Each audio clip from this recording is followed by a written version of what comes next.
नमस्कार प्रिय दर्शकों, मैं यशराज तिवारी आप सभी का बहुत बहुत स्वागत करता हूं प्रोफेशनल एस्ट्रोलॉजी पर। आज मैं आप सभी के सम्मुख उपस्थित हुआ हूं फरवरी 2024 के मासिक राशिफल को लेकर।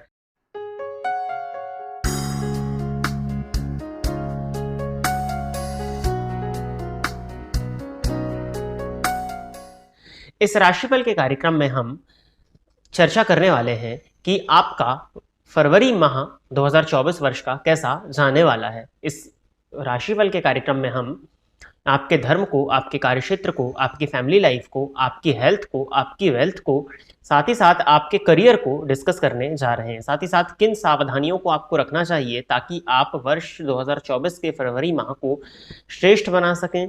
क्या परेशानियां जो गोचर कुंडली की स्थिति के अनुसार आपके ऊपर आने वाली है उनसे आप बच सकें। जैसा कि आप सभी जानते हैं, जो राशिफल का कार्यक्रम होता है वो गोचर पर आधारित होता है और आज का इस राशिफल का जो कार्यक्रम है ये मैं आपको आपकी चंद्र राशि के आधार पर बताने जा रहा हूं। यानी कि आपकी जन्म कुंडली में चंद्रमा जिस राशि में बैठे वही आपकी चंद्र राशि है, उसी राशि के आधार पर आप इस राशिफल को देख सकते हैं। साथ ही साथ अगर आप अपनी जन्म कुंडली के विषय में नहीं जानते हैं, आपको अपनी राशि के विषय में नहीं पता है, तो आप अपने प्रचलित नाम राशि के आधार पर, जिस नाम से आप समाज में जाने जाते हैं, उस नाम के प्रथम अक्षर के अनुसार जो इसका चार्ट में आपको स्क्रीन पर वर्तमान समय में दिख रहा है उसके आधार पर भी आप इस राशिफल को देख सकते हैं। गोचर के आधार पर राशिफल का निर्माण किया जाता है और गोचर एक मौसम की तरह होता है।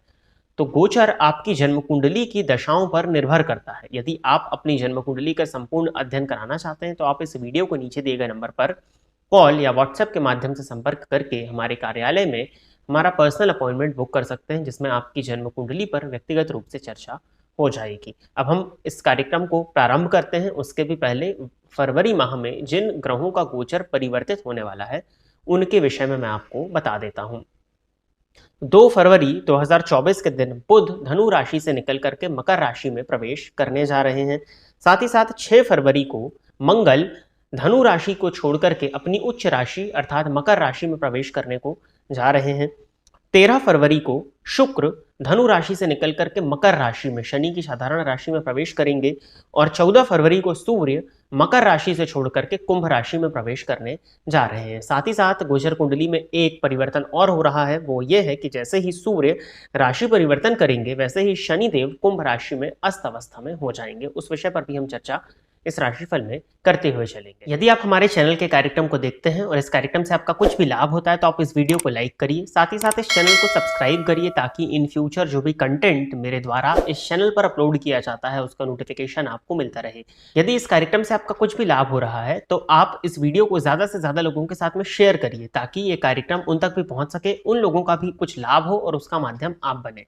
चर्चा प्रारंभ करते हैं तुला राशि के जातकों के लिए कैसा रहने वाला है फरवरी 2024 का मंथ। तुला राशि के जातकों के लिए राशिश कौन होते हैं? शुक्र होते हैं। अब शुक्र का राशि परिवर्तन जो होगा वो 13 फेब को होगा और 13 फेब तक शुक्र धनु राशि में संचरण करने जा रहे हैं, यानी कि गुरु की राशि में बैठेंगे। गुरु की दृष्टि से दृष्ट होकर के आपकी जन्म कुंडली के तीसरे भाव में। अब राशिपति बने हुए शुक्र तीसरे भाव में गोचर कर रहे हैं तो फेब मंथ 13 फेब तक स्पेशली आपको अत्यधिक पराक्रम, अत्यधिक मेहनत करनी होगी और पराक्रम करने के बाद ही आपको आपके भाग्य का साथ मिलेगा। आप जिस चीज के लिए एफर्ट करेंगे उसका आपको लाभ देखने में मिलेगा, परंतु हो सकता है कि 13 फेब तक आपको महसूस हो कि आपको मेहनत ज्यादा करनी पड़ रही है। शुक्र राशिपति बने हुए तीसरे भाव में गोचर करेंगे तो आपकी कम्युनिकेशन स्किल को ये सुधारेंगे ही, तो कहीं ना कहीं ये चीज अच्छी है।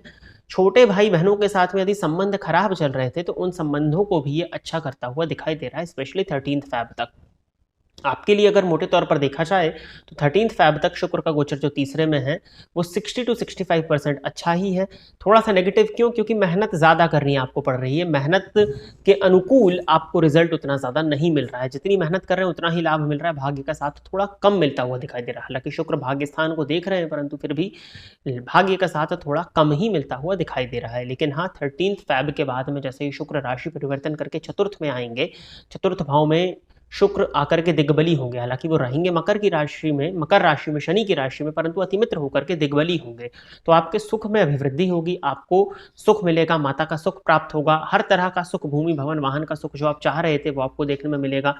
नया वाहन लेना चाहते हैं 13 फेब के बाद में ले सकते हैं, बहुत अच्छा है।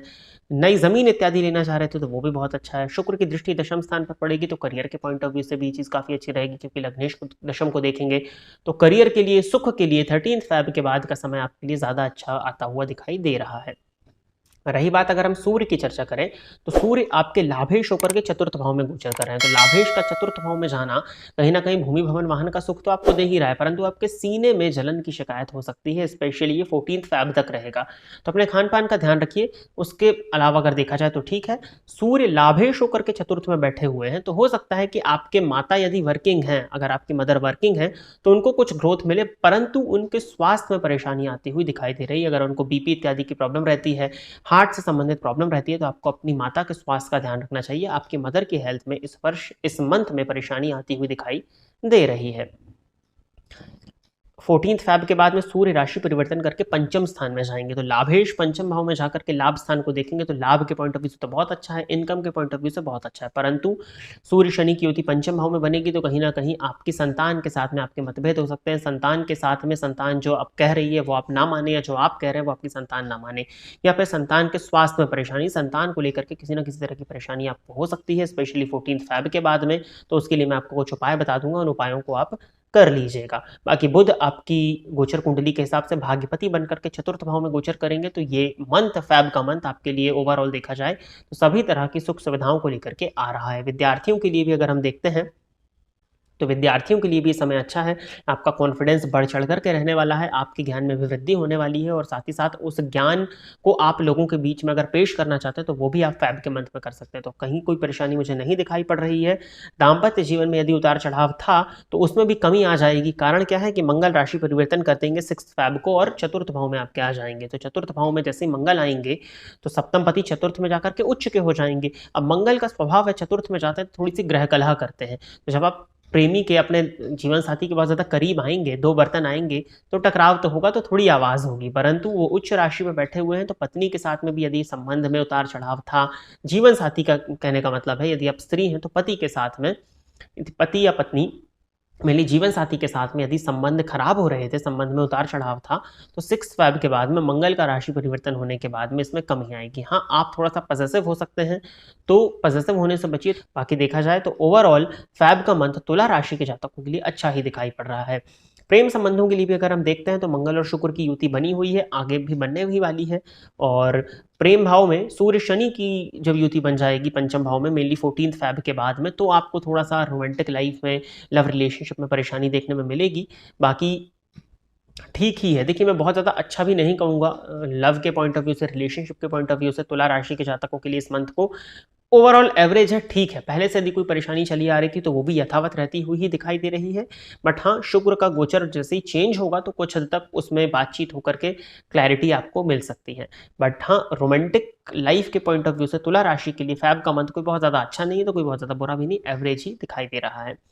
जो परेशानी मैंने बताई है, उसके लिए मैं आपको उपाय बता देता हूँ कि गुरुवार के गुरुवार अपने माथे पर केसर का तिलक लगाइए। विष्णु भगवान का मंत्र ओम नमो भगवते वासुदेवाय, इस मंत्र का जाप करिए। शनि की पनौती आपको चल रही है, हनुमान जी की आराधना आप कर ही रहे होंगे, उसको करते रहिएगा। साथ ही साथ यदि आप कर सकें, तो विष्णु सहस्त्र नाम का पाठ गुरुवार के दिन यदि आप करते हैं, तो वो आपके लिए कहीं ज़्यादा बेनिफिशियल होता हुआ दिखाई दे रहा है। बाकी सूर्य भगवान की आराधना करिए, सूर्य को जल देते रहिएगा, वो आपके लिए काफ़ी ज़्यादा आवश्यक है। माता के स्वास्थ्य का ध्यान रखिए। पेट से संबंधित परेशानियां आपको भी हो सकती है, तो अपने खान पान का यदि आप ध्यान रखते हैं, तो आपके लिए फ़ैब का मंथ अच्छा होने वाला है, हेल्थ के पॉइंट ऑफ व्यू से भी। ओवरऑल ठीक है। रोमांटिक रिलेशनशिप्स में थोड़ी सी परेशानी है, लव रिलेशनशिप में थोड़ी सी दिक्कत है। इसके अलावा तुला राशि के जातकों के लिए फरवरी 2024 का मंथ काफ़ी अच्छा जाता हुआ दिखाई दे रहा है। तो प्रिय दर्शकों, ये था तुला राशि के जातकों के लिए फरवरी 2024 का हाल। आशा करता हूँ कि तुला राशि के जातक इस राशिफल के कार्यक्रम से संतुष्ट होंगे। यदि आप इस कार्यक्रम को देखते हैं और इस कार्यक्रम से आपका कुछ भी लाभ होता है, तो आप इस वीडियो को लाइक करिए, साथ ही साथ इस चैनल को सब्सक्राइब करिए, ताकि इन फ्यूचर जो भी राशिफल के कार्यक्रम, जो भी कंटेंट मेरे द्वारा इस चैनल पर अपलोड किया जाता है, उसका नोटिफिकेशन आपको मिलता रहे। इस कार्यक्रम से आपका कुछ भी लाभ हो रहा है, तो इस वीडियो को ज़्यादा से ज़्यादा लोगों के साथ में शेयर करें, ताकि उनका भी लाभ हो और उसका माध्यम आप बने। आज के इस कार्यक्रम में बस इतना ही रखते हैं। नमस्कार।